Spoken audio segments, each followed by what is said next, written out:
وأوحى ربك إلى النحل أن اتخذي من الجبال بيوتا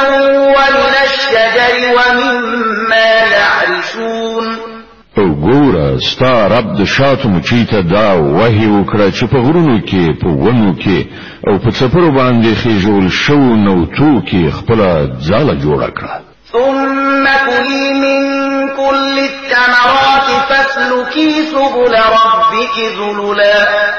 يخرج من بطونها شراب مختلف ألوانه فيه شفاء للناس إن في ذلك لآية لقوم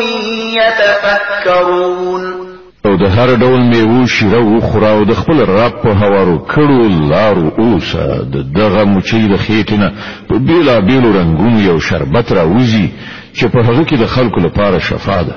په یقیني ډول په دې کې هم د هغو خلکو لپاره یو نښانه ده چې غور او فکر کوي